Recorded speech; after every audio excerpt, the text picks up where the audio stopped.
제가 바라봤을 때는요, 분봉 필요 없고요, 일봉 필요 없고요, 요 주봉, 예, 요거 20조선 요거 하나만 있으면 됩니다.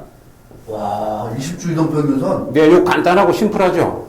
오. 이게 왜 그러냐 그러면은요, 시장이 만약에요, 하락을 하기 시작하면은요, 네.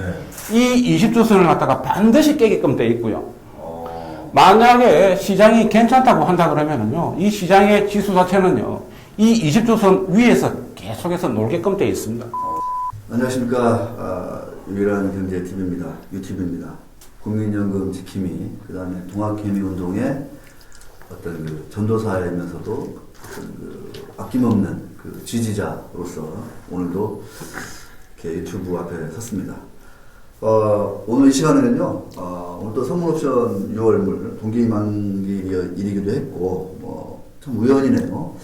겸사겸사 제가 옛날부터 좀 알고 지내던 한 형님하고 한번 좀 이렇게 또 며칠 전에 또 우연히 연락이 돼가지고 동학개미 운동하는 분들한테 정말 알통화 같은 말씀을 충분히 해 주실 수 있을 것 같아가지고 어렵게 모셨습니다.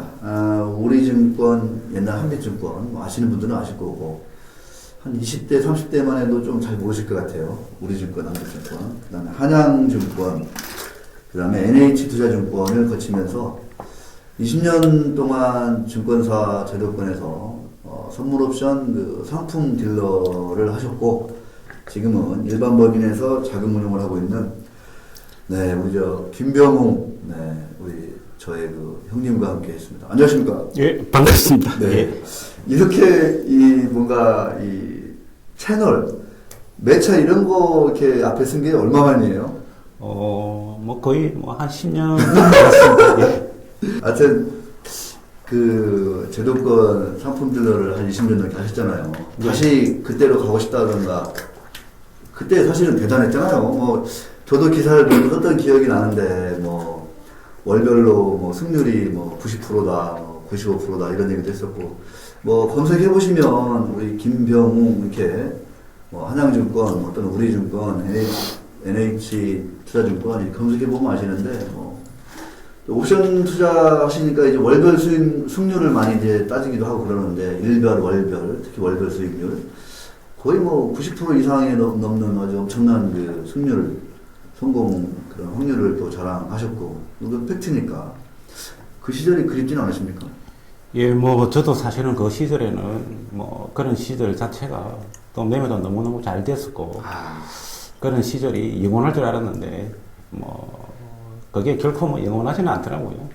사람이라는 게 잘 될 때가 있으면 또 좀 안 될 때도 있고, 그래서 이제 안 될 때는 이게 또 왜 또 안 될까 하는 그런 고민 가지고 또 이 시장을 접근할 수밖에 없었고요. 제가 파생을 96년도 처음에 5월 달에 우리나라 처음에 이제 주가지수 선물이 도입이 됐습니다. 그때. 예.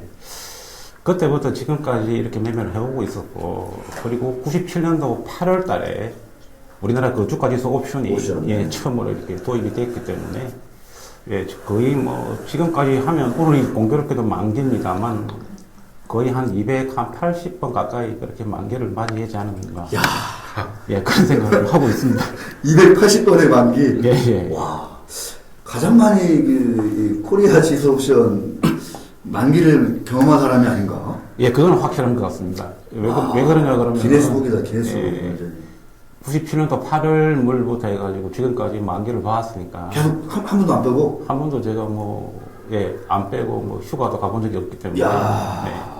예, 만기 지수는 제가 다 확인했던 것 같습니다. 대단합니다.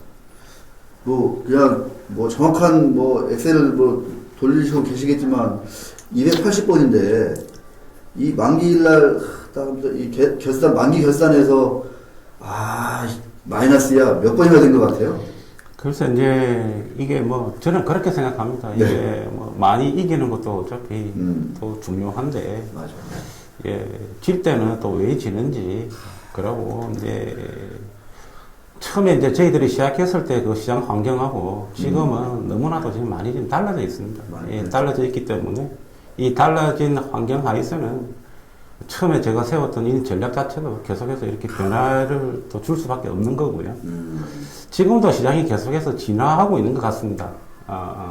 그래서 이제 우리가 이제 시장을 갖다가 이제 왜 어렵게 느껴지냐 그러면은 사실은 이제 처음에 스몰옵션 시장이 도입기에서는 개인들의 비중 자체가 거의 한 60% 이렇게 50% 이상 이렇게 유지되고 형성되고 있다가 지금은 뭐 개인들 비중 자체가 20% 언더로 이렇게 내려온 지가 한참 됐습니다. 외국인이 많이 들어왔죠. 네, 그렇습니다. 예. 이게 이제 2006년도인가요? 정권 거래 시스템에서 어차피 그 시스템 용량 자체를 늘리면서 외국인들이 대거 진입하고 그러면서 이제 약간의 뭐라 그래야 되겠습니까? 시스템도 좋고 거기가 또 속도도 되게 맞습니다. 앞서 있다면서요. 내가 그거 한번 고발하려다가 예. 참았는데. 예, 그래서 이제 외국인들이 유리한 그런 환경으로 이렇게 시장이 많이 바뀌어 버렸기 때문에 맞아. 사실은 기계가 이렇게 범람하는 이런 어떤 시장에서는 그 개인들이 살아남기가 그렇게 쉽지 않은 것 같고요. 물리적으로 예. 매우 어려운 맞습니다. 건이죠. 네, 맞습니다. 그 동학개미운동을 지금 이 바라보는 엄청난 바이코리아 당시 2000년대, 2000년도 맞습니다. 초반 이때 이후로 지금 뭐 한 20년 만에 지금 나온 거잖아요. 네.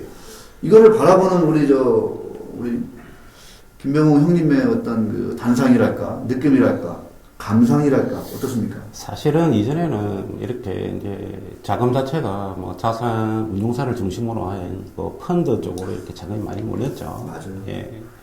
그래서 이제 단순하게 일반 뭐 한 5, 60대, 뭐 한 4, 50대 이런 투자자들이 뭐 계속적으로 자산 운용사가 운용하는 그런 펀드 쪽에 이렇게 많이 맡기고 그렇게 운용을 해왔었는데,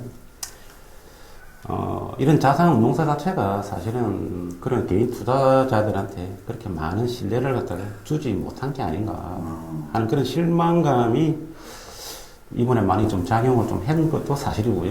이런 실망감으로 인해서 내가 직접 그냥 한번 운용을 한번 해보겠다.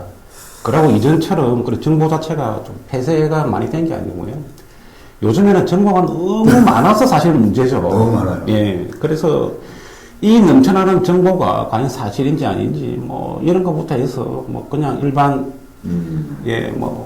정권 방송도 이전보다 훨씬 많이 이렇게 활성화가 되어 있고요. 그리고 심지어 네. 어떤 분들은 주식시장이 뭔지도 모르고 네. 그냥 그 기업 사도 돼?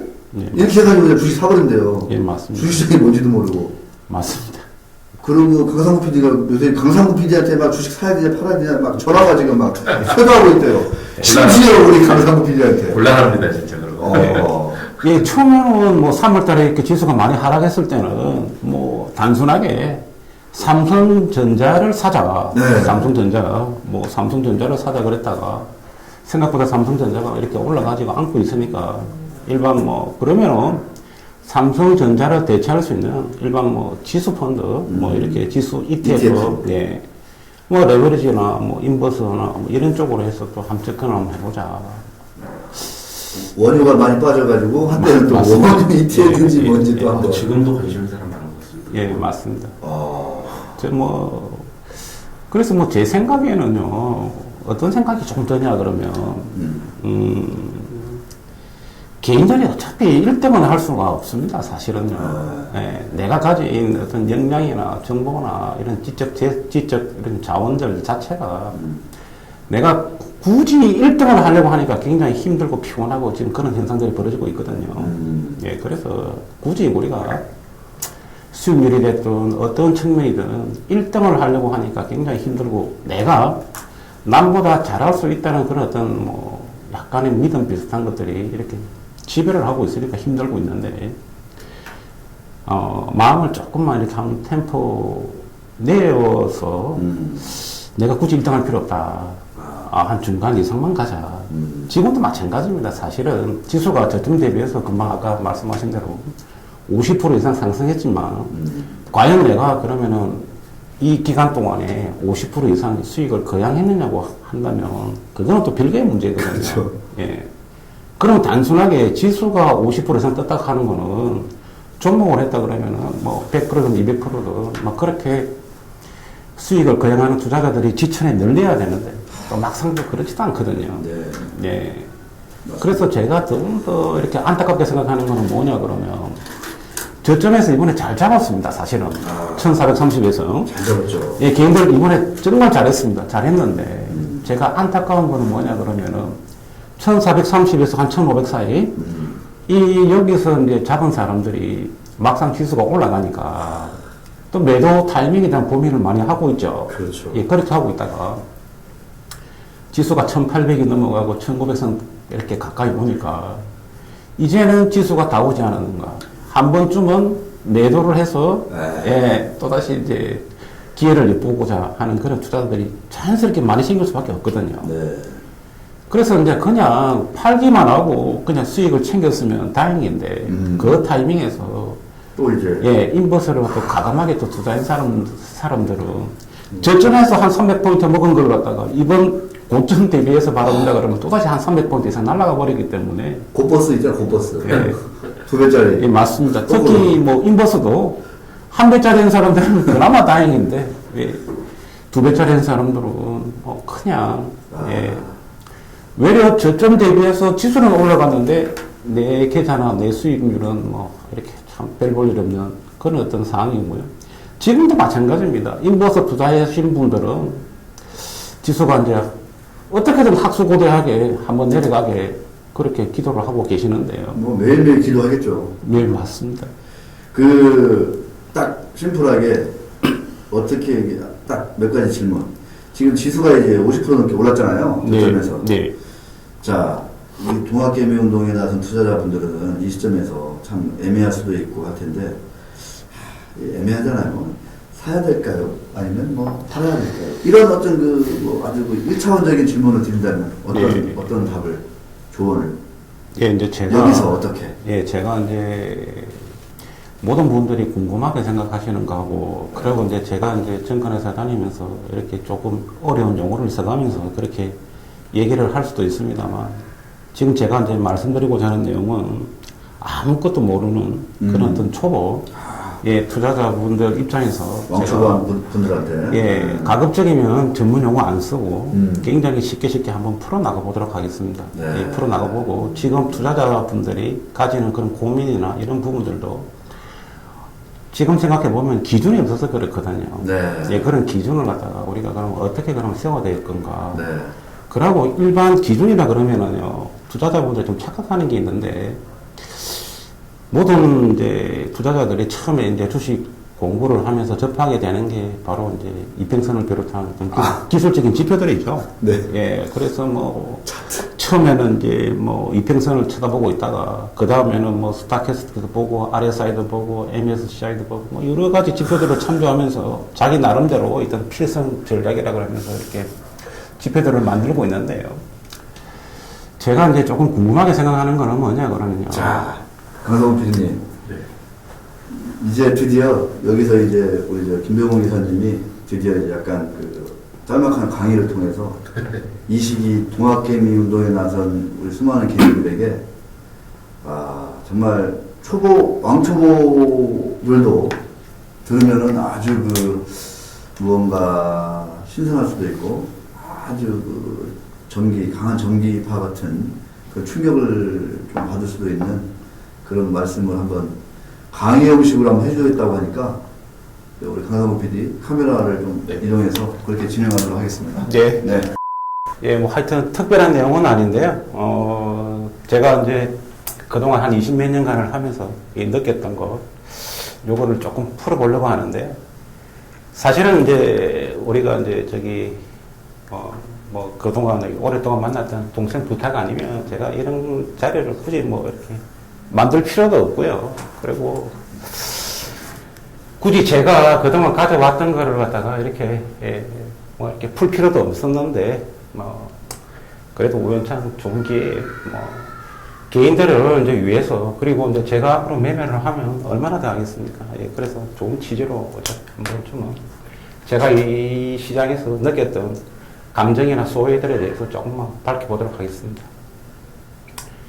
첫 번째로 개인들은 왜 망하는가? 이 부분은요, 어차피 지금도 고민이고, 앞으로도 영원한 고민일 겁니다. 왜 그러냐, 그러면은, 내가 지금 주식을 갖다가 매수했습니다. 매수했는데, 이게 올라가면 아무런 고민이 없겠죠. 하지만, 이 주식 자체가 이렇게 조금만 하락을 하게 되면, 그 다음부터 바로 고민이 시작되고, 여기서 내가 손절을 해야 될 건가 말 건가, 아니면 여기서 추가적으로 더 물을 탈 것인가, 여러 가지 고민들에 휩싸이게 됩니다.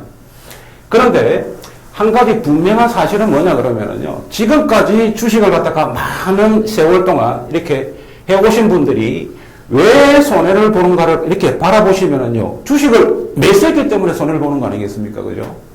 만약에 그동안 내가 매수한 종목의 주식을 갖다가 매도를 했다고 가져간다 그러면은 이 공매도 자체가 원활하게 이루어져 가지고 종목들에 대해서도 공매도가 된다고 했을 때는 내가 그동안 잃었던 그 손실 금액이 수익으로 바뀌지 않겠습니까? 그죠? 이게 어떻게 보면은 발상의 전환인데요. 예. 개인들이 주식을 갖다가 이렇게 매수를 계속 하면서 이렇게 망하는 이유 자체가 뭐냐 그러면 발상의 전환 죽겠다 그거 진짜. 예? 요걸 생각하면 그렇죠. 매수했으니까 주가 매수하는 거 빠지는 거 아니야. 손해본 거 아닙니까? 반대로 그냥 매도 쳤으면은 예. 다 보는 거 아니에요. 맞습니다. 야.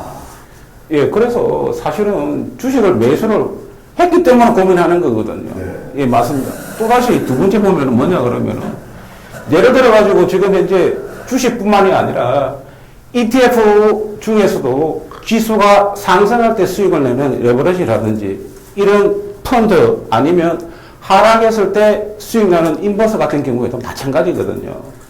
지금 시장이 굉장히 좋습니다. 인버스를 매수했기 때문에 사실은 고민스럽거든요. 내가 인버스 하지 않고 레버리지를 했다 그러면은 지금까지 지금 이 저점 대비해서 지금 2200 가까이 될 때까지 1500에서 레버리지를 그냥 계속해서 고호했다고 가정한다 그러면 굳이 우리가 망할 이유가 없죠. 그죠? 네. 근데 이제 이거는 좋은 케이스인데요. 만약에 여기서 내가 일부를 매수했다고 셈 치더라도 한 중간값 한 1850에서 한 1900선 사이 요 사이에서 그냥 제가 인버스를 갖다가 그냥 지수가 많이 올라갔기 때문에 인버스를 갖다가 매수했다고 가정한다 그러면 지금 또다시 고민스럽거든요. 예. 그렇게 돼버린다 그러면은 기껏 저점에서 매수를 잘해가지고 조금 수익 난 거 그냥 다 대부분 다 토하게 되거든요. 그래서 개인들이 또 망하거든요. 그러고 이제 이 주식을 갖다가 그냥 망하는 케이스에서도 내가 현금만 투자를 했었으면 그나마 다행인데 신용을 활용하고 또 각종 예, 레버리지를 갖다가 활용해서 그렇게 주식 투자를 하고 있기 때문에 이 망하는 속도가 훨씬 더 빨라지는 거죠. 그래서 개인들이 망하는 이유 자체는 제가 생각했을 때는요, 주식을 안 해서는 관계가 없는데 주식을 매수해서 망하는 케이스가 굉장히 많고요. 그 다음에 또 어떤 케이스가 있냐 그러면은요, 어차피 주식에서 성부가 안 나가지고, 예, 선물로 이제 이렇게 분명히 또 한번 들어봤을 겁니다. 선물은 단순하게 매수와 매도가 있습니다. 예, 시장이 저점 대비해서 이렇게 올라갈 때 선물 매수한 사람들은 또 회피할 거고요. 반대로 저점 대비해서 지수가 많이 올라왔는데 매도를 한 사람들은 또다시 망하고 또 괴로울 겁니다. 사실은요. 반대로 지난 그 1월달, 2월달 그 고점 대비해서 1,500 언더로 이렇게 하향했을 때 반대로 선물을 갖다가 매수한 사람들은 또 망할 거고요. 엄청나죠. 예, 엄청나게 망했을 거고요. 만약에 매도한 사람 입장에서는 이 하락했을 때 또 엄청난 수익을 거양했을 겁니다. 저는 시장 자체를 갖다가 그렇게 사실은 좋게 보지 않았었고요. 좀 뒤에 진행이 되버리면 여러분들이 어떤 기술적인 지표 자체를 갖다가 뭐 조금 이렇게 맹신하고 그러고 이제 또 이런 어떤 차트를 보고 여러 가지 이제 기술적인 지표들을 결합을 시켜가지고 시장을 예측하려고 하는데요. 만약에 그런 예측 방법들이 지금까지 잘 맞아왔고 그리고 그런 방법들로 인해서 내가 수익을 거양했다고 하면 제 말 들을 필요도 없고 제 얘기에 귀를 기울일 필요가 전혀 없습니다. 하지만 만약에 지금까지 내가 기준이 없어서 이 시장에서 좀 실패를 했다고 가정한다 그러면 제가 이번에 기준을 하나 마련해 드리겠습니다. 간단합니다. 와. 어떤 기준이냐 그러면은요. 우와. 너무너무 간단하기 때문에 이 기준만 내가 목숨처럼 끝까지 지키겠다고 생각하면요. 그냥 간단한 방법이 하나 있습니다. 뭐냐면요. 예, 여러분들, 어차피, 많이 보는 차트 있죠. 어차피, 이평선들이요. 이동평균선? 이평선, 예, 이동평균선요. 무빙 에버리지. 예, 어차피 이평선 자체가 보면 뭐 일봉이 있고 분봉이 있고 뭐 여러 가지가 있겠죠. 그죠? 예, 분봉도 있고 일봉도 있고 주봉도 있고 어차피 월봉도 있죠. 그런데 제가 말하고자 하는 거는요, 분봉 보시는 분들 뭐 단타 치신다고 분봉 많이 보시고 또 일봉 또 참조하시고 또 뭐 5일 2평, 뭐 10일 2평, 20일 2평, 60일 2평 뭐 여러 가지 2평들 많이 보고 계시는데요.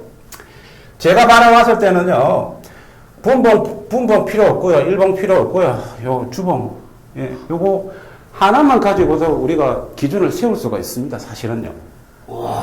그래서 이 주봉에 나와 있는 거요. 주봉. 예, 주봉이요. 네. 예, 이 주봉에, 박주봉 선수, 그 주봉 아니죠? 예, 그건 아니고요. 어차피 이 주봉에요. 다른 것도 다 필요 없습니다. 뭐, 예, 5주 이동 평균? 그렇죠. 5주 이동 평균, 10주 이동 평균 뭐 이런 거 다 있는데요. 다 네. 필요 없고요. 5주, 10주에 다 필요 없고요. 20주선 이거 하나만 있으면 됩니다. 와, 20주 이동 평균선? 네, 이거 간단하고 심플하죠. 오. 이게 왜 그러냐 그러면은요, 시장이 만약에요, 하락을 하기 시작하면은요, 네. 이 20주선을 갖다가 반드시 깨게끔 돼 있고요. 어. 만약에 시장이 괜찮다고 한다 그러면은요, 이 시장의 지수 자체는요, 이 20주선 위에서 계속해서 놀게끔 돼 있습니다. 사실은요.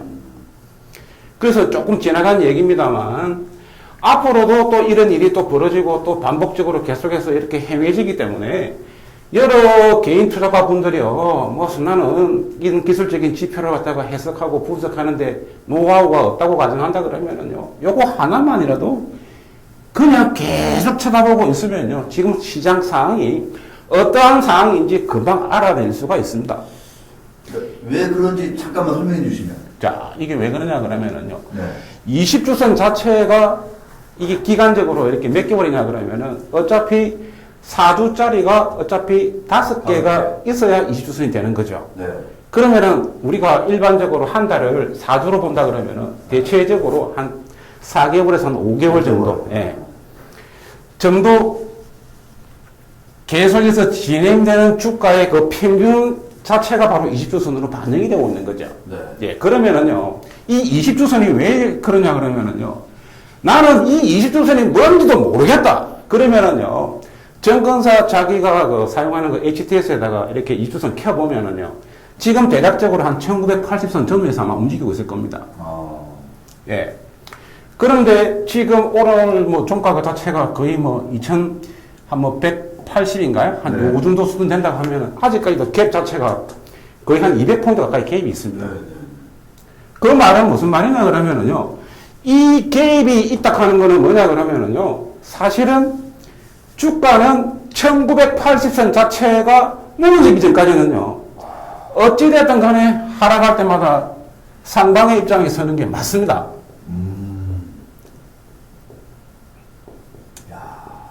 근데 이제 반대로 지금 1980이었습니다만 이전에 우리가 그 3월달 전에 급하게 내려봤을 때 있거든요. 그거 한번 찾아보시면 있는데 그때가 2200을 기준으로 해서 급하게 무너져 버렸습니다. 그러면서 1430까지 이렇게 찍어버렸거든요. 네. 그 말은 무슨 말이냐 그러면은 2200이 무너지고 나서 1430 찍는데 걸린 기간이 5주 걸렸고요. 거기서부터 이렇게 돌파하는 데까지 계산해 하셔보시면 한 13주 정도 걸렸거든요. 그 말은 무슨 말이냐 그러면은요, 한번 20주선 자체가 깨져버리면 최소한 20주선이 회복될 때까지는 13주에서 그러니까 13개에서 한 20개 그 사이까지 기간이 걸린다는 소리죠. 또다시. 그 말은 무슨 말이냐 그러면은 한번 20주선 자체가 훼손이 돼버리면은요, 최소한 3개월 이상은 어차피 또다시 20주선 아래에서 놀 수밖에 없다. 여기서 이제 키 포인트, 핵심 포인트가 뭐냐 그러면은요, 단 한 가지입니다. 뭐냐?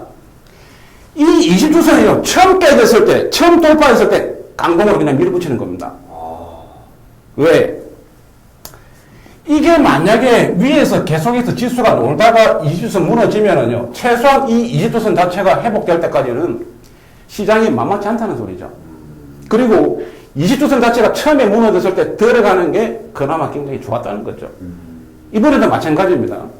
이 20주선 자체가 2200에서 무너졌을 때 만약에 선물 매도가 됐든 아니면은 옵션 투자자 입장에서는 뭐 그냥 개인 투자자 입장에서는 뭐 인버스가 됐든 어떤 식으로든지 간에 하방에 대한 수익 나게끔 그렇게 만들었다고 하면 굉장히 많은 수익을 그냥 할 수 있었을 거고요. 그리고 만약에요, 내가 지수가 어느 정도 이렇게 올라가고 나서 이게 지수가 너무 많이 올라가는데 어떻게 할 건가 하는 고민도 있습니다만, 만약에 지수가 이렇게 2주선 내려왔다가 다시 2주선이 돌파가 되면은요, 지금까지 가져왔던 이 생각들 자체가요, 하방 쪽에서 상방 쪽으로 이렇게 전환할 수밖에 없습니다. 그런데 이제 한 가지 문제가 있는 게 뭐냐. 이 20주선을 돌파했다고 해서 이게 어디까지 올라갈 건가에 대해서는 보장은 없습니다, 사실은요. 다만, 기준 자체는 뭐냐. 1980선 요 기준 자체가 하나 설정이 되는 거죠. 그래서 이제 우리가 매매할 때 이 20주선이 무너지기 전까지는 어찌됐든 간에 나는 장이 하락할 때마다 생각해서 매수 쪽으로 포커싱을 맞추고, 만약에 차후에라도 이게 2달 후가 됐든 3달 후가 됐든 만약에 시장이 조정해서 아니면 그 다음 달이라도 조정해서 이 20주선 자체가 무너진다고 한다면 바로 매도로 전환해야 됩니다. 다시. 네, 그래서 약간의 큰 시장의 흐름으로 우리가 이 시장을 갖다가 판단할 때 이 20주선에 대한 기준 하나만 있어도 시장에 대한 그 판단을 갖다가 하는데 크게 이렇게 무리가 없다는 소리죠. 그래서 이게 왜 중요한가 하는 거는요, 계속해서 매매를 해보고 그리고 생각을 해보면 그런 기준이 있었구나 하는 걸 갖다가 또 여러분들 좀 아실 겁니다.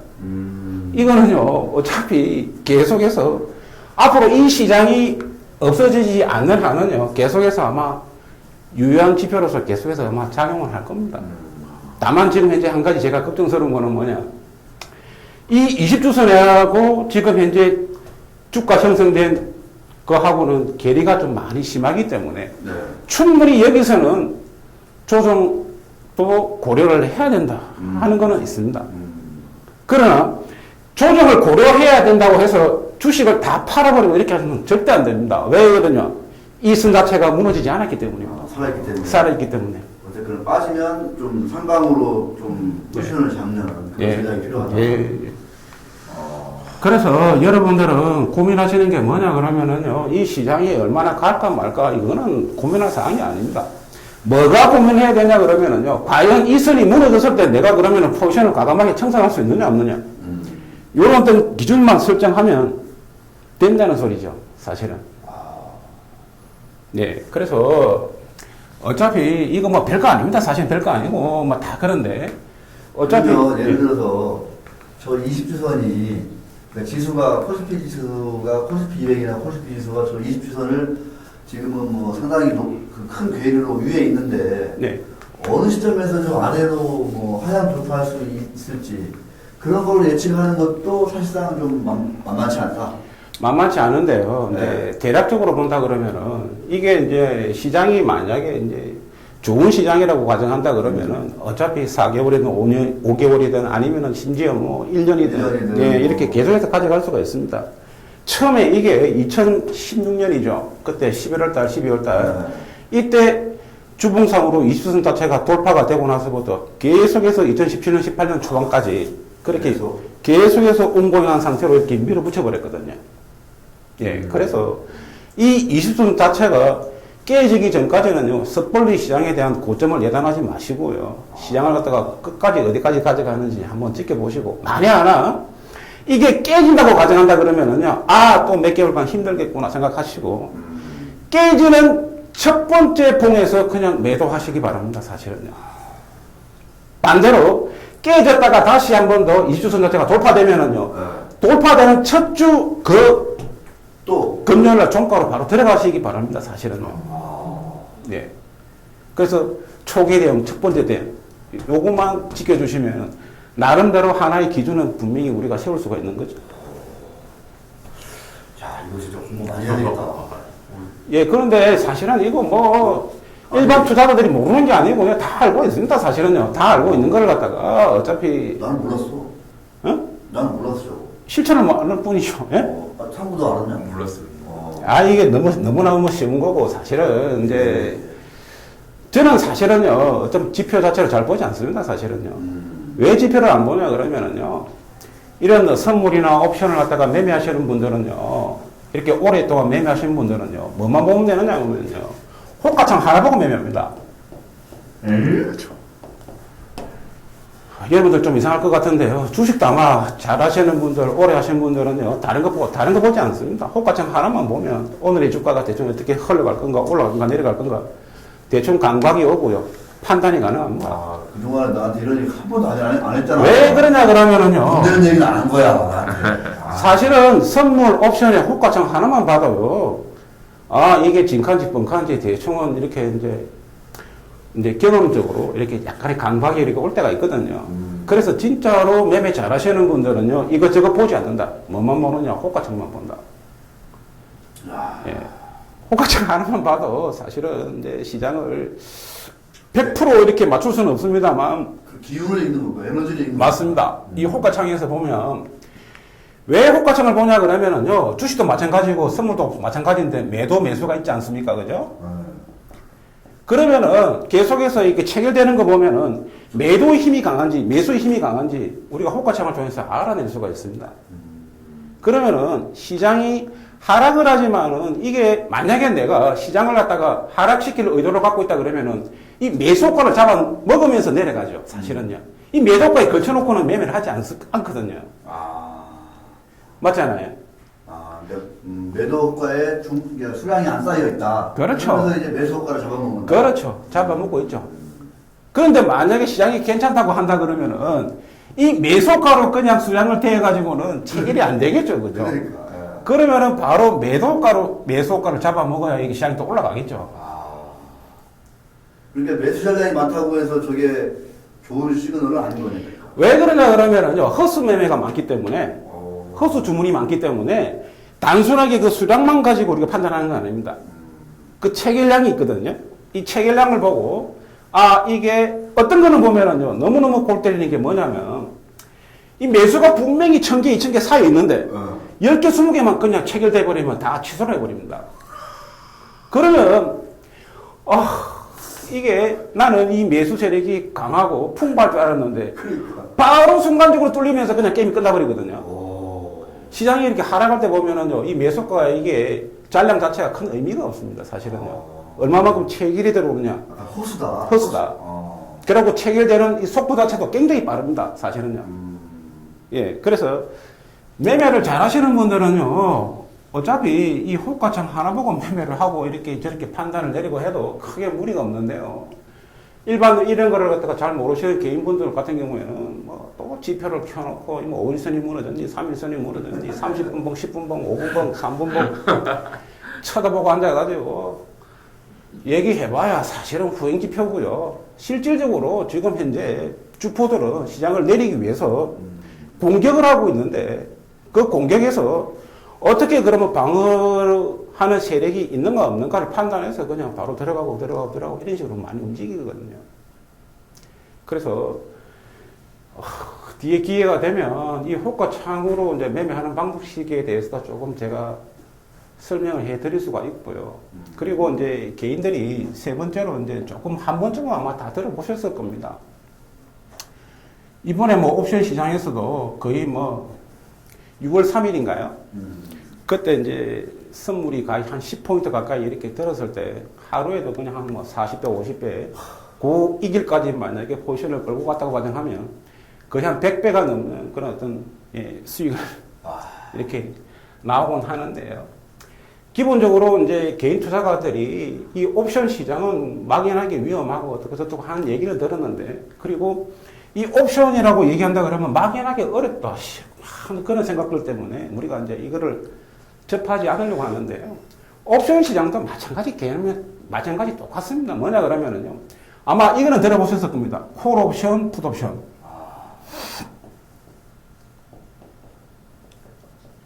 오늘 오늘 돈 되는 얘기 많이 나온다, 이거. 자, 콜옵션, 풋옵션은 아마 들어보셨을 것 같은데요.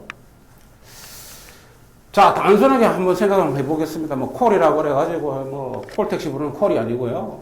어차피, 뭐, 무슨 얘기냐 그러면은요, 콜옵션 같은 경우에는 막연하게 시장이 올라가면 좋다 하는 게 바로 콜옵션 매수자들 입장이고요. 그리고 시장이 하락하면 대박 터진다는 게 바로 풋옵션 매수거든요. 그래서 이제 일반 투자자분들은 콜옵션, 풋옵션은 아는데, 그 세부적인 어떤 내용들이나 이런 부분들에 대해서는 그렇게 큰 고민을 안 해봤기 때문에 사실은 잘 모르거든요. 그런데 콜옵션도 마찬가지고 풋옵션도 마찬가지인데요. 옵션에서는 언제나 매수자가 있으면 매도자가 있습니다. 사실은요.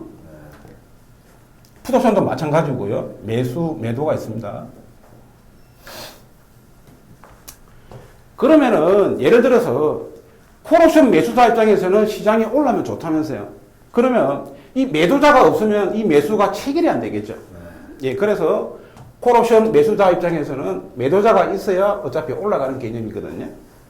마찬가지고 풋옵션 매수자 입장에서도 매도자가 없으면 체결이 안 되기 때문에 어떻게 해볼 방법이 없는 거죠. 그래서 콜옵션 매수는 상방, 풋옵션 매수는 하방. 자, 그 다음에 콜옵션 매도는 뭐냐? 이쪽으로 붙습니다. 하방.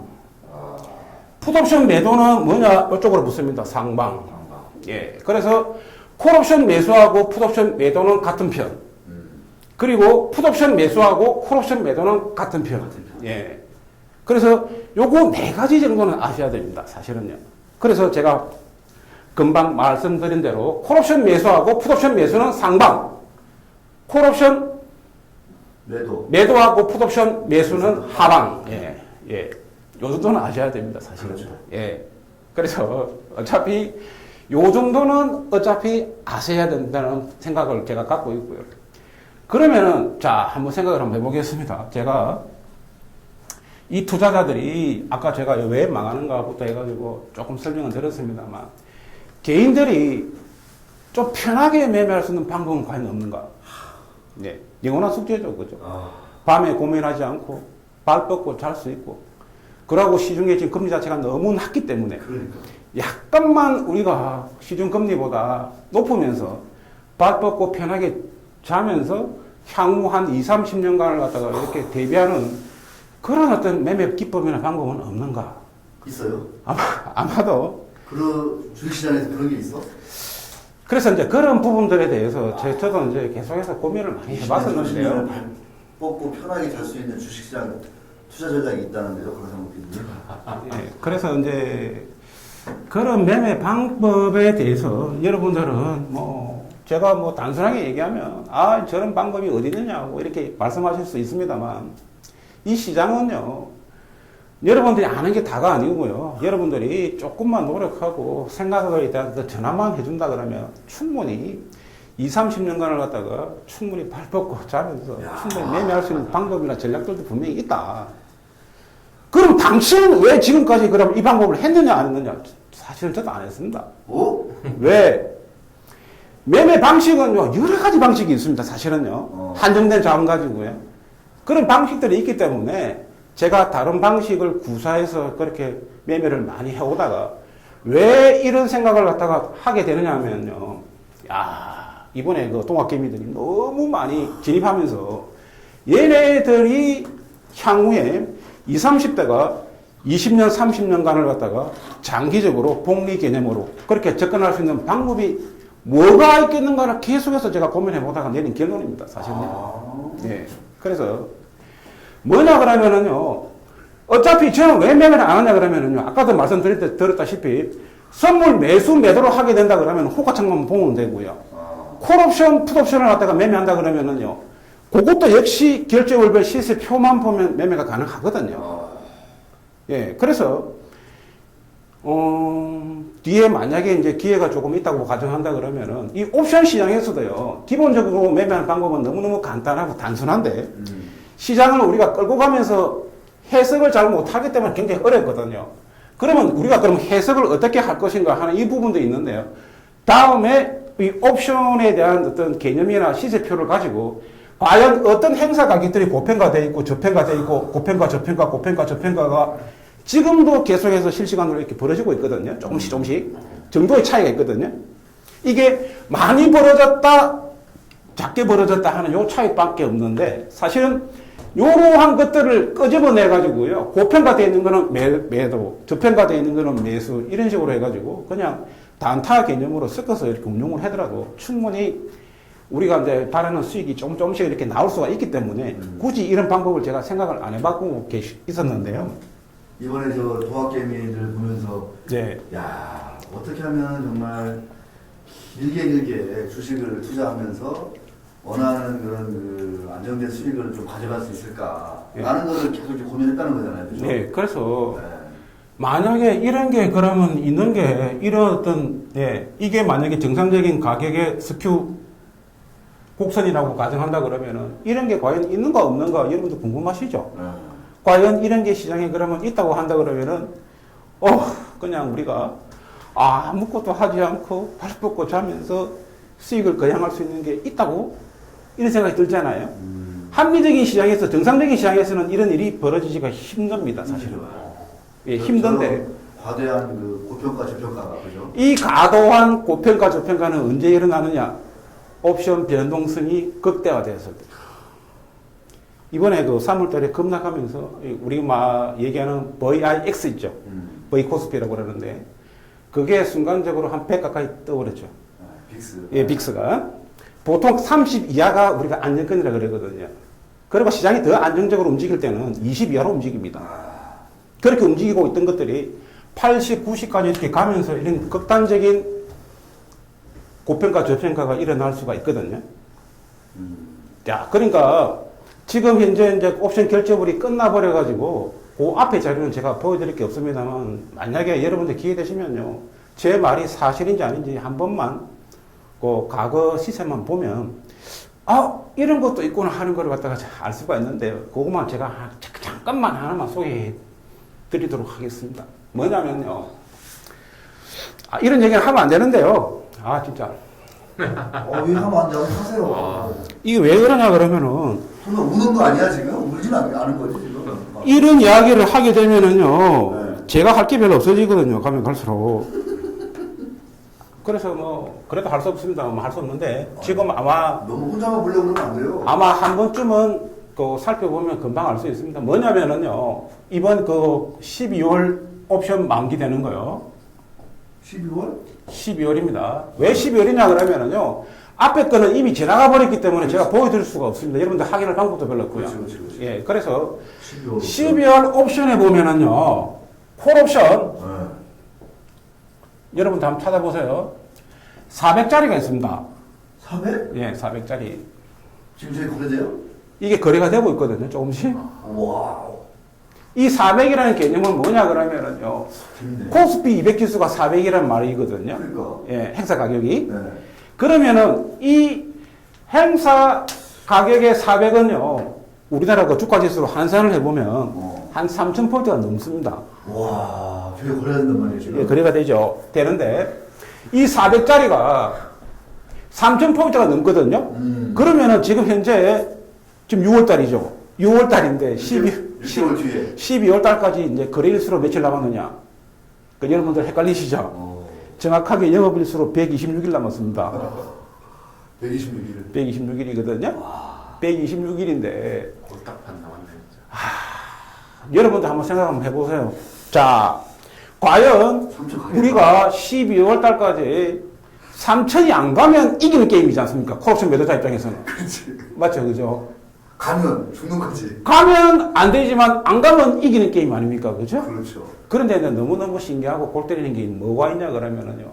정말 저는 이런 가격을 보고요. 너무너무 짜증스럽고 사실은 왜 이런 가격이 형성된가를 갖다가 이렇게 보시면요. 여러분들도 아마 깜짝 놀라실 겁니다. 왜 그러냐면은요. 1430포인트 찍었을 때 있죠. 예. 3월 말에. 네. 3월 말에 이 400이요. 네. 옵션 프리미엄이라는 게 있는데 이 400짜리 옵션 프리미엄이 얼마로 형성되었었냐면요. 0.26입니다. 에? 0.26이요. 콜옵션이? 콜옵션이요. 저렇게 폭락했는데? 폭락했는데 3월 말에 0.26이었거든요. 그러면 이게 무슨 말이냐 그러면은요. 옵션을 잘 모르시는 분들은요. 단순하게 앞에 거 다 떼어버리고요. 26,000원이라 생각하시면 됩니다. 와. 이 26,000원에다가 곱하기 뭘 해야 되느냐? 성수 25를 곱해야 되죠. 그죠? 네. 예. 그러면은 대략적으로 이 단가가 어느 정도 나옵니까? 안 나오. 만약에 계산해 보시면 거의 한 4만 원 가까이 나오죠. 와. 맞지 않습니까? 그죠? 4만 원. 그러면은 예를 들어 가지고 3월 말에 3월 달에 그 지수가 개폭락했을 때 연말까지 3천만 원 안 가면 한 계약당 4만 원씩 나오는 게임이 있었거든요. 와. 이 엄청난 스큐 고평가 현상이죠. 오. 그렇지 않습니까? 그죠? 그 당시에. 그 당시에. 자, 그런데 너무 골 때리는 거 근데 뭐. 어떻게 저런 가격이 나오지, 저게? 그러니까 제가 말씀드리는 거 이게 바로 얘기하는 극단적인 스큐 고평가 현상입니다. 근데 너무너무 신기한 거는 뭔지 아십니까? 이 가격대에 대해 가지고 거래를 했다고 하면 여러분들이 원하는 수량만큼 충분히 다 할 수 있었다는 거죠.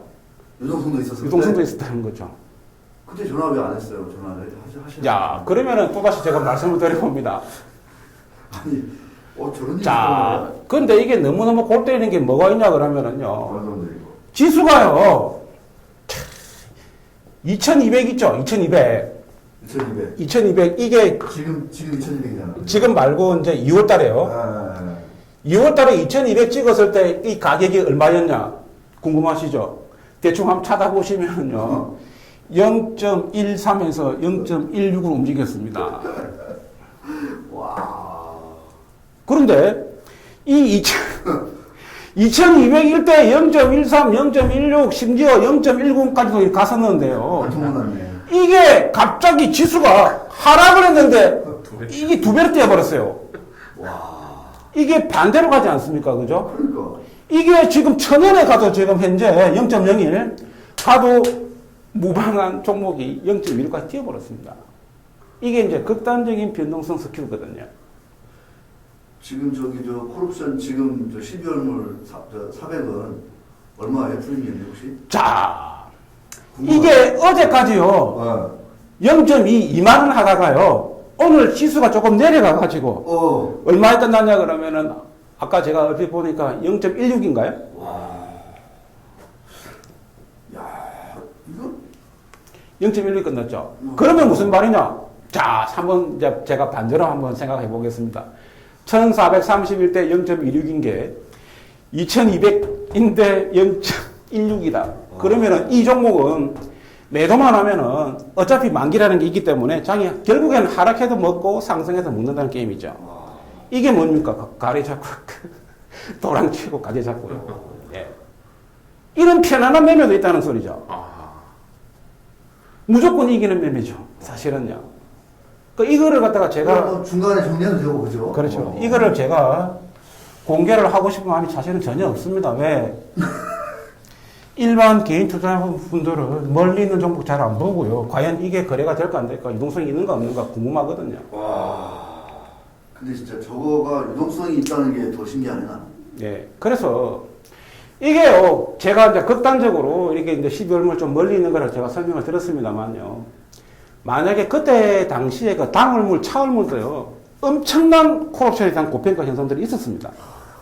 네. 그래서 만약에 다음에라도 지수가 만약에 급락을 하게 된다 그러면은. 저 질문이요.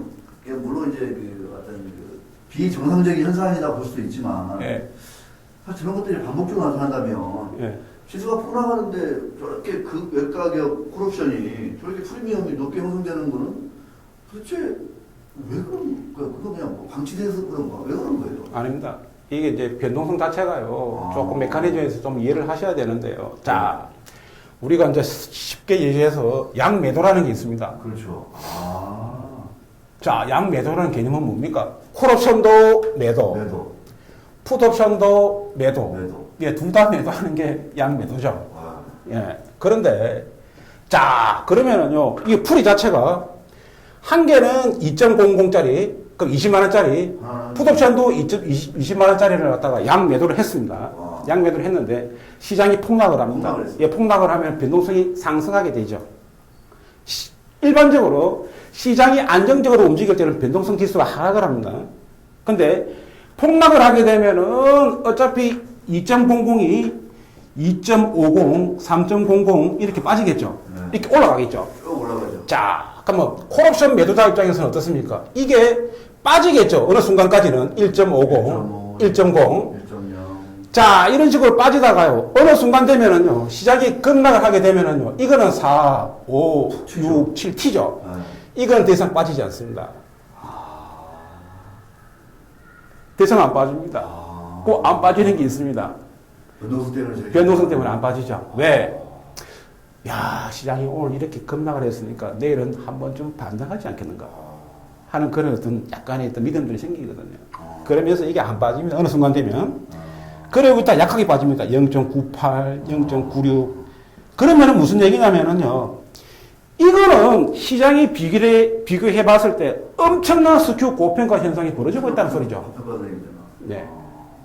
그러면 그 다음날 시장이 만약에 하락하지 않고 상승을 합니다. 상승을 해도 이건 빠집니다. 간단한 논리죠. 그죠? 왜? 이게 4 갔을 때 1.00인데 이게 5, 6, 7까지 이렇게 프리미엄이 뜨는데 이거는 더 이상 빠진 게 없거든요.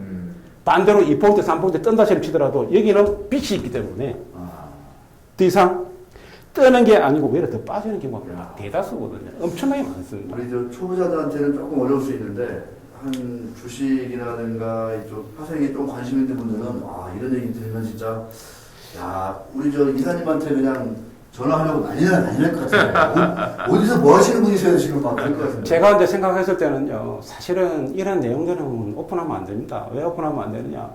제가 이제 스큐 매매 있지 않습니까, 그죠? 이 스큐 매매도 보면은 일반적으로 안정화되고 정상적인 시장에서는요, 약간의 스큐밖에 없습니다. 이렇게 거의 붙어 있는 스큐밖에 없는데 시장이 급하게 움직일 때는요, 반드시 스큐가 크게 벌어지거든요. 그러니까 크게 벌어지는 시점이나 타이밍을 그러면 우리가 노려봐야 되는데 그 타이밍은요 어떻게 노려볼 수 있냐 그러면 자 만약에 가격대가 비슷한 거 있죠. 20만 원이든 30만 원짜리가 됐든 그 가격을 비교해 가지고요 분봉으로 한번 쭉 비교해 보시면 한쪽은 계속해서 풀이가 지나치게 많이 올라가는데 한쪽은 더 이상 안 빠지는 풀이가 그 지점이 있습니다. 그 지점을 하나 딱 적어 놓으셔 가지고요 이거는 지수가 만약에 내일 상승을 하더라도 진짜 개급등하지 않는 한은 안 뜨겠구나. 심지어 어떤 일이 벌어진지 아십니까? 4포인트, 5포인트 뜨는데도 이게 하락할 때도 많습니다. 그러면 이제 제가 방문해서 물어볼게요. 자, 이런 극단적인 스큐 고평가 현상이 벌어졌을 때는 이래도 먹고 저래도 먹고 괜찮지 않느냐는 거죠. 네, 그래서 이런 극단적인 스큐 매매도 있다는 그 정도만 제가 소개를 드리고요. 보다 좀 더 자세한 내용들은요, 뭐, 뒤에 기회가 되고 시간이 되면 제가 또 설명을 드려볼 거고요. 여러분들이 뭐, 좋아요 많이 눌러주시면 또 더 얘기 나중에 들려드리고, 안 누르면 저도 안 할래요. 자, 생각을 해보시면, 말이 4만 원이지, 뭐, 지금도 마찬가지입니다. 지금도 16,000원에 뭐, 거래를 일으키려고 그러면 충분히 일으킬 수가 있고요. 만약에 저는 그렇게 생각합니다. 만약에 내가 진짜로 돈이 많은 자산가라고 한다면 어떻게 주식을 갖다가 뭐 대용을 잡든지 아니면 채권을 대용으로 잡아서 이렇게 매매를 갖다가 400짜리 하나만 갖고도 우리가 매매를 하더라도 약간의 수익을 갖다가 우리가 거행할 수 있는 거 아니냐. 물론 우리가 0.26 최고점에서 못 들어가더라도 지금 현재 2,200선 왔다 갔다 하고 있지 않습니까? 그죠? 그런데 연말까지 3,000 이상으로 갈 수 있느냐 없느냐를 판단해 봤을 때는 물론 갈 수도 있습니다. 갈 수도 있죠. 예, 갈 수도 있습니다. 갈 수도 있는데 안 갈 확률이 이제 높다는 쪽에 조금 포커싱이 되는 거고요. 나는 3,000이 아니라 5,000도 가기 때문에 이거 잘못하면 망한다. 그럴 수도 있습니다. 예, 그런 분들을 위해 가지고 또다시 괜찮은 전략을 제가 하나 소개해 드리도록 하겠습니다. 네. 저는요, 극단적으로 위험을 갖다가 어떻게 하면은 조금 줄일 수 있을까 이런 부분에 대해서 제가 고민을 많이 하고 생각을 많이 해왔기 때문에 끝급으로 괜찮습니다. 그래서 자, 또 어떤 방법들이 있냐 그러면은요 제가 1등은 할 수 없습니다만 꼴등을 또 안 하고 한 중간쯤 가는 중상. 예, 중상되는 어떤 전략들을 갖다가 하나만 소개해 볼 테니까요. 요거는 여러분들이 조금 어렵게 느낄 수도 있습니다만 한번 좀 연구해 보시고 그렇게 뭐 저한테 이제 조금 모르는 사항들은 질문해 주시면 제가 성심성의껏 대답해 드릴 테니까요. 한번 해 보시면요. 아, 이 방법도 있구나. 정말 이 방법은 내가 왜 이런 방법들에 대해 가지고 한번 고민을 해보지 못하겠는가 하는 이런 부분들에서 고민을 좀 할 겁니다. 자, 그 부분이 뭐냐 그러면은요. 자, 여러분들이 주식에서 조금 소외감을 느끼는 케이스가 몇 가지가 있죠. 뭐냐? 내 친구 개똥이는 이번 장에서 1,000만 원 벌었는데 나는 100만 원밖에 못 벌었네. 나는 100만 원밖에 못 벌었다는 그런 자괴감이 또 생길 수가 있거든요. 충분히. 그런데 제가 봤을 때는 100만 원에도 벌었으면 다행이 아니냐고 생각할 수도 있는데 개인이 느끼는 감정은요. 일반적으로 주변에 있던 친구나 지인들하고 어떤 수익률이라든지 이런 걸 계속해서 비교를 하게 돼 있죠. 만약에 개똥이가 1,000만 원을 잃었는데 내가 100만 원만 손해를 보면 굉장히 마음이 허무하고 이렇게 내가 수중에 돈이 들어온 것도 없는데도 불구하고 웃음이 계속해서 나죠. 저 친구 1,000만 원 잃었는데 나는 100만 원밖에 안 잃었네. 자, 그러면은 손실이 많이 날 때 손실을 좀 줄일 수 있는 방법은 없는가?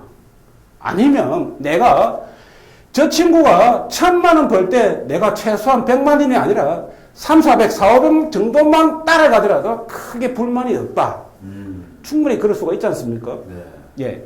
그런 사람들을 위해 가지고 하나 설정해 볼 수 있는 게 뭐냐 그러면은 자, 아까 제가 개인들이 망하는 이유가 조금 설명을 해드렸는데 개인들이 망하는 이유는 또 한 가지가 있습니다. 뭐가 있냐 그러면은요. 자, 나라는 기본적으로 망하지 않습니다. 개인이 망할 뿐이죠. 나라는 어려워도 절대 망하지 않습니다. 뭐 IMF, 뭐 국제자금 신청이라든지 여러 가지 수단들을 통해 가지고 나라는 망하지 않는데요. 개인들이 망할 뿐이고요. 이 종목은 내가 한번 잘못 시류를 편성해서 매수를 하게 되면 망할 수가 있는데요. 지수는 망하지 않습니다. 자, 우리가 그 1980년도에 1월 달에 지수 100으로 출발했거든요. 네, 그게 지금 현재 뭐 여러 가지 이제 케이스로 해가지고 뭐 그러니까 코스피 200이 100으로 출발해서 뭐 200 넘고 종합주가지수는 그 이전에 어차피 100으로 출발해서 지금 뭐 2000포인트 뭐 이렇게 넘고 이렇게 했습니다만. 자, 한번 생각 한번 해보세요. 이전에 우리가 현대중공업이라든지 한참 잘 나갔을 때 그 주가가 지금 현재까지 유지가 되고 있는가요? 안 되잖아요. 그죠? 또 어떤 사람들 반문합니다. 삼성전자를 그때 샀으면 지금 몇 배인데 지금 무슨 소리 하느냐고 할 수 있습니다. 그거는 삼성전자를 산 사람한테 국한된 얘기죠. 그죠? 몇 명 안 되죠, 사실. 몇 명 안 되죠. 그죠? 그런데 만약에 지수로 내가 승부를 띄우고 이 지수를 가지고 손해가 나더라도 끝까지 버틴 개인 입장에서는 언젠가는 한 번쯤은 회복할 수 있는 기회를 다 줬다는 소리죠. 어디서 내가 물리더라도 한 번은 기회 줬다는 소리죠. 왜? 이때까지 대한민국이 생긴 이래로 코스피 종합주가지수가 2,400이 고점이었거든요. 맞지 않습니까? 그죠? 그렇죠. 그러면은 2,400 대비해서 지금 2,200이니까 만약에 내가 최고점에서 2,400에서 매수를 했다 치더라도 한 10% 정도밖에 손해가 안 나고 있거든요. 맞지 않습니까? 자, 그런데 만약에 예를 들어 가지고 2,400에서 내가 가진 현금 자산을 갖다가 100을 갖다가 다 투자했을 때는 분명히 문제가 생기고 조금 내가 손해를 보고 있을 수도 있겠죠. 하지만 분할로 매수했다고 가정한다 그러면 또 얘기는 상당히 달라지겠죠. 그렇죠. 예. 그래서 만약에 분할 매수를 했다고 가정한다 그러면 자, 지금 어떤 상황이 벌어지냐 그러면은요. 만약에 내가 2,400에서 들어가더라도 2,300, 2,200, 2,100, 2,000, 1,900, 1,800 이런 식으로 계속해서 분할 매수로 해가지고 룰을 하나 정해놓고 했다고 들어가 생각을 한다고 하면 상당 푸른 내가 2,400이 아니라 지금쯤 2,000이 됐든 아니면 1,900이 됐든 조금 높게 했다고 가정한다 그러면 2,100이 됐든 이런 식으로 평균 단가가 내려가 있겠죠. 그렇죠. 예. 그래서 어차피 내가 지수가 지금 현재 상승할지 하락할지 이렇게 모른다고 가정한다 그러면은 어차피 분할로 매수하는 게 정답일 수 있다는 소리죠. 맞지 않습니까? 그죠? 그렇죠. 자, 그러면, 자, 얘기합니다. 만약에 내가 가진 자산이 1,000만 원이라고 가정한다 그러면은 이 1,000만 원을 가지고 만약에 지금 현재 한 300만 원 매수하고요. 자, 지수로 매수하기 때문에 뭐 코덱스 200이라든지 뭐 타이거 200이라든지 예, 지수와 정확하게 같이 연동해서 움직이는 거 요걸 갖다가 매수했다고 가정한다 그러면 700만 원은 뭐가 돼 있어야 되느냐? 현금으로 갖고 있어야 되겠죠. 그렇죠. 그렇죠. 예. 자, 그러면 이게 예를 들어서 일정 부분 내려올 때마다 담아나가고 약간의 올라간다 그러면은 정리도 병행하면서 계속해서 운용이 가능하다고 하면 분명히 평균 지수대는 상당폭 내려가 있을 겁니다. 네. 예. 그런데 이제 어떤 사람들도 물어보죠. 야, 지수가 계속 내려와가지고 그 지수대에서 머무르고 올라가지 않으면 어떡하느냐 하는 또 그런 고민이 생기겠죠. 그죠? 장기 횡보하면. 장기 행보하면. 그러면은 주식에서 어차피 어떻게 해야 되느냐? 별다른 통수 없죠. 뭐가 있습니까? 배당 받는 수밖에 배당 없죠. 받는 거. 예, 배당 받는 방법밖에 없고, 신용을 안 쓰면 그 방법밖에 없는데요. 이건 너무 드라이하고 재미없지 않습니까? 네. 예, 그래서 여기서 하나 우리가 접목해 볼 수 있는 게 뭐냐? 야. 자, 이제 주식만 들고 있으니까 너무너무 답답하고 지겹고, 이게 언제 손이 올라갈지 근질근질하잖아. 손이 근질근질해. 예. 그래서 이제 한 가지 우리가 접목해 볼 수 있는 게 뭐냐? 자, 여기서 콜옵션을 하나 즉 결합을 시키는 겁니다. 야. 콜옵션. 자, 아까 제가 콜옵션 매수자 입장에서는 올라가면 좋다고 그랬죠. 네. 그런데 콜옵션 매도자 입장에서는 내려가면 좋습니다. 내려가는 게 좋다. 예. 그러면은 예를 들어서 콜옵션 매도하고 주식 매수를 갖다가 섞는 전략이 뭐냐? 자, 요건 하나 정도는 여러분들이 조금 아셔야 됩니다. 자, 커브드 콜 전략입니다. 요걸 한번 찾아보시면은요, 주식이 됐든 선물이 됐든 매수를 하고 콜옵션 매도를 섞는 거 우리가 커브드 콜이라고 그럽니다. 네. 자, 그러면 이게 왜 좋으냐? 제가 금방 한번 설명해 보도록 하겠습니다. 만약에 내가 주식을 갖다가요, 자, 한번 생각을 한번 해보세요. 1,000만 원치를 갖다가 매수하고 있으면은요, 1% 하락하면은 손실이 얼마 나는 거죠? 10만 원. 10만 원이죠. 네. 자, 10만 원입니다. 그런데 콜옵션에서 40만 원이 4만 원 4만 원이 4만 원이 들어올 수 있다고 가정한다 그러면은 자, 요거는 플러스, 요거는 마이너스가 되겠죠. 자, 요거는 손익 분기는 마이너스 6만 원이 되겠죠. 그죠? 야. 자, 그러면은 콜옵션 매도를 통해서 이 4만 원 부분을 갖다가 할 수 있다고 생각한다 그러면은 6만 원 정도밖에 손해 안 난다는 소리죠. 자, 반대로 그러면은 이 콜옵션 매도 같은 경우에는 시장이 올라가면은 불리하다면서요. 그러니까요. 예. 그러면 예를 들어서 올랐어. 자, 올랐습니다. 올랐으면은 자, 극단적인 우리가 예를 들자고 한다 그러면은 여기서는 올라가게 된다 그러면 마이너스 4만 원 손해 나고 플러스 10만 원이 되니까 플러스 6만 원이 되겠죠. 그렇죠. 자, 이거는 우리가 산술적인 개념이고요. 자, 제가 생각하는 콜옵션 매도는요, 그렇지 않습니다. 자, 어떻게 하느냐. 지금 현재 만약에 코스피 200이 290일 때는요, 기본적으로 어떤 거를 갖다가 우리가 컨택을 하면서 콜옵션 매도를 치냐면요, 콜옵션 행사 가격 330 전후 있는 거. 자, 이거를 매도를 칩니다. 외가격을 상당히 좀 이렇게 좋아하시는구나. 아, 그건 아닙니다. 그 왜 그러냐면요, 330 전후를 매도 치는 이유가 있습니다. 그게 뭐냐 그러면요, 델타 값이라는 게 있거든요. 아, 이것도 조금 어려우신 내용인지 모르겠는데. 자, 델타 값이 뭐냐 그러면요. 자, 델타 값 자체는 뭐냐 그러면 시장이 1% 상승했을 때 내가 가진 행사 가격의 프리미엄이 얼마 정도 변동할 수 있느냐 하는 그 값을 나타내는 걸 델타 값이라 그러거든요. 델타. 네. 자, 330 전후에 있는 걸 왜 때리냐 그러면은요, 330 전후에 있는 행사 가격의 델타 값이 0.16입니다. 0.16? 예. 저 얘기는 뭐야? 그러니까 지수가 1 오를 때 0.16. 16 예. 오른다는 거야? 그렇죠. 아, 프리미엄. 그러니까 뭐냐, 무슨 얘기냐 그러면은요, 1% 상승할 때, 그럼 10만 원 벌잖아요? 네. 요거는 0.16이라는 소리거든요.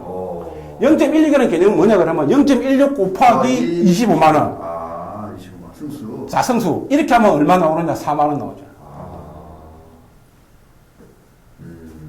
무슨 얘기인지 아시겠죠? 자, 이 델타 값 0.16원 그러면은 예를 들어서 한 계약을 매도로 치게 된다 그러면은 그 밑에 있는 0.08은 두 계약. 이런 식으로 수량이 좀 차이가 나겠죠. 극단적으로 예를 들어서 0.04에 있는 거는 얼마나 해야 되는가? 4계약을 매도해 치겠죠. 자, 그런데 한 계약 매도 치고 두 계약 매도 치고 4계약 매도 칠 때 증거금들이 다 다르겠죠. 그래서 제가 일반적으로는 0.16을 기준으로 해가지고 매매를 해 보겠다는 소리죠. 예. 그런데 이제 시장이 예를 들어서 조금 더 안정적으로 움직여준다 그러면 0.16에 해당되는 행사 가격이 330이 아니고요. 315, 320, 요 사이가 또 형성이 되고 있거든요. 이 델타 값이 이게 뭐냐 그러면은 행사 가격이 0.16이 아니고요. 그 행사 가격에 해당되는 델타 값이 0.16이 나섭니다. 자, 이 말은 무슨 말이냐 그러면은 실질적으로는 0.80, 0.90 이런 행사 가격들이죠. 이게 움직일 때 시장이 1% 상승할 때 0.16 정도 움직인다는 소리죠. 시장이 하락할 때 0.16 정도 빠진다는 소리겠죠. 1% 하락할 때. 그럼 우리가 실질적으로 해볼 때는 0.80에 해당되는 행사 가격 한 계약을 매도를 하게 된다 이 말이죠. 자, 그러면 0.80에 해당되는 콜옵션 행사 가격을 한 계약 매도하고 만약에 1,000만 원에 대한 이 주식 매수에 대한 해지 비율 자체를 한 40% 언더로 맞추겠다는 소리죠. 해지 비율 40% 정도? 예, 40% 언더로 무조건. 언더로. 이상 가면 안 됩니다. 왜 이상 가면 안 되느냐? 자, 제가 아까 말씀드린 대로 지수는 망하지 않습니다. 그리고 지수는 시간이 가면은요, 언젠가는 올라오게 되어 있습니다. 만약에 지금 현재 뭐 2200, 2300이라고 얘기합니다만 5년 후, 10년 후, 20년 후, 30년 후 과연 2200, 2300에서 계속해서 머무를 것인가? 제가 봤을 땐 그렇지 않다는 소리겠죠. 만약에 올라가면은 어차피 유리한 구도로 만들어야 되거든요. 네. 주식에서 수익이 많이 나는 구도로 만들어야 되기 때문에 그런 거고요. 만약에 생각과 달리 10년 후, 20년 후에도 계속해서 지수가 현 지수대에서 움직인다고 했을 때는 우리가 배당만 받을 것이 아니고요. 이런 콜옵션 매도를 통해 가지고 콜옵션 매도 같은 경우에는 뭐 위클리 같은 경우는 뭐 일주, 월 옵션 같은 경우에는 한 달, 네, 한 20며칠을 갖다가 보유하면 우리가 한 4만 원 가까이를 갖다 이렇게 계속해서 동적 해지로 이렇게 움직여가면서 그렇게 챙길 수가 있다. 커버할 수 있다 그러면은 괜찮지 않는 소리겠죠. 자, 그러면 제가 다시 한번 해보겠습니다. 1,000만 원에 4만 원짜리를 갖다가 계속해서 이렇게 나온다는 소리는요, 결국에는 평균 주가 수익률로 환산해보면 0.4% 되겠죠. 네, 0.4%. 매달. 그래서 이걸 갖다가 동적 해지로 조금 더 원활하게 운용을 한다고 하면 0.5에서 0.7 정도 이렇게 수익이 나올 겁니다. 매달. 콜옵션 매도로. 그러면은 0.5 정도 나온다고 가정했을 때는 주식으로 내가 그냥 갖고 있는 것보다는 1년 단위로 환산해 봤을 때 한 6% 가까이 수익을 플러스 알파로 챙길 수 있다는 소리겠죠. 예. 그래서 이제 그게 이제 한 20년, 30년 가면 뭐 엄청난 거 아니겠어요? 맞습니다. 그래서 시장이 만약에 괜찮아가지고 뭐 박스권으로 행보만 해준다 셈 치더라도 배당 나오죠. 그리고 분할로 들어갔다가 또 약간 올라가면 분할로 이렇게 청산하는 그런 룰도 있거든요. 그런 거를 병행해준다 그러면은 대략적으로 지수가 여기서 한 1800에서 한 2200 사이에서만 왔다 갔다 해준다 셈 치더라도 주식에서 대략 1년에 한 10% 가까이 수익이 나오고요. 그리고 콜옵션 매도를 통해 가지고 대략 한 6%, 한 7% 가까이 이렇게 수익 난다 그러면 매년 한 16%, 17% 가까이는 가능하지 않겠는가. 네. 그래서 이제 제 생각에는 뭐냐 그러면은요, 이 수익이 크다면 크고 작다면 작을 수가 있는데요. 무슨 얘기냐 그러면은, 나는 주식 종목 잡아가지고 상가 한 번만 먹으면 30%래. 무슨 소리 하고 앉아있는데 1년에 16%, 11%가 무슨 돈이냐고 할 수 있겠습니다만, 우리가 안정적으로, 그리고 지수를 통과하면 망하지 않는다는 신념 가지고 계속해서 접근하다 보면 이 16%, 17%가 계속해서 복리 개념으로 재투자되고 재투자되고 재투자되고 이런 식으로 가져간다 그러면은 뒤에는 상당한 부의 정액이 이루어지지 않겠는가 이렇게 생각을 하고 있습니다. 예, 그래서 이제 제가 금방 말씀드린 이런 커버드 콜에 대해서는요, 아마도 지금 개인들이 느끼기에는, 뭔가 들어보기는 들어본 것 같기도 한데, 조금 이렇게 개념적으로 좀 어렵다, 이렇게 생각하실 수가 있는데요. 혹시 이제, 뭐 저한테 문의해 주셔도 좋은데요. 저한테 문의해 주시기 전에요. 일단은 그 개념이 뭔지 한번 여러분들이 한번 찾아보시고, 예, 그리고 나서 이거를 했을 때 분명히 또 어떤 여러분들이 겪는 어떤 그런 어떤 어려움들이 분명히 또 있을 거고요. 그리고 이걸 갖다가 끝까지 끌고 갔을 때 과연 네가 얘기한 대로 이게 과연 실현이 될까 안 될까 나는 궁금하다. 분명히 이런 얘기를 또 할 수가 있거든요. 니는 왜 이때까지 그러면 이런 걸 안 해보고 나서 왜 이걸 하라 그러느냐. 그렇게 이제 이렇게 반문할 수가 있기 때문에 제가 이제 조금 생각하는 거는 뭐냐 그러면은요. 직접적으로 이러한 룰들을 만들어 가지고 실질적으로 계속해서 운용을 갖다가 한번 하는 거를 갖다가 한번 보여드리겠다. 네. 그리고 이게 순간적으로 지수가 하락하게 되면은 제가 아까 말씀드린 대로 콜 옵션에서 100% 다 해지가 안 되기 때문에 분명히 마이너스는 납니다. 그렇죠. 분명히 마이너스는 나는데 이 마이너스가 남에도 불구하고 이게 1년을 가져가고 2년을 가져갔을 때 과연 이게 끝까지 마이너스가 될 건가? 만약에 시장이 계속해서 안 좋은 상황으로 이렇게 펼쳐졌을 때 만약에 주식에서 만약에 20%가 깨진다고 한다 그러면은 분명히 이거는 20%보다는 상당히 적은 손실로 아마 기록할 거라고 저는 생각합니다. 그렇기 때문에 이게 실질적으로 되는지 안 되는지 이거는 제가 이제 직접적으로 이제 뒤에 기회가 되면 요런 어떤 성격의 커버드 콜에 해당되는 성격의 그 계좌 자체를 갖다가 하나 만들어가지고, 예, 실시간으로 제가 한번 보여드릴 용의도 있기 때문에, 요 부분은 제가 저하고 같이 계속해서 이렇게 호흡을 갖다가 하게 된다면, 그 여러분들도, 저 사람이 저런 생각 갖고 콜옵션 매도를 치고, 그리고 시장이 하락했기 때문에 이 콜옵션 행사 가격을 바꾸는구나. 그리고 시장이 만약에 올라가면, 또 행사 가격을 갖다가 이렇게 바꾸는구나 하는 이유 자체를 갖다가 제가 명확하게 옵션 델타 같은 경우에는 실시간으로 변화하고 받아볼 수 있기 때문에 거기에 발맞춰가지고 계속해서 수량을 조절하고 이렇게 나가고 그리고 시장을 갖다가 실질적으로 계속해서 대응하는 그런 모습들을 갖다가 한번 보여줄 수가 있다는 소리겠죠. 박수.